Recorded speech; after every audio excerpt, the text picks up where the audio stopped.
yarıva. Gelirken gelinde yılma yok gelinde sağımdım karım sine.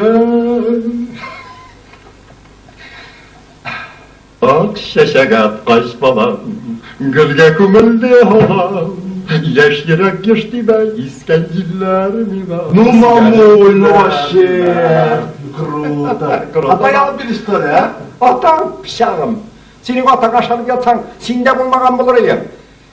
Anay, вот это мен сұрамақ şeyim, sen атайla нешік tanıştın? Ulan o исключительно романтическая история. Şolay bir vakit atam oppak rozu şeşkeleri tutup geldi, benim alnıma tizlendi. Minne! Oppak şeşeklet mi?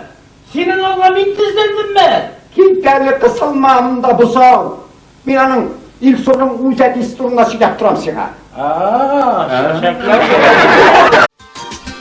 Bütün şeker kışkırarız, biz tatarız, bulgurarız, mocalar biz eşin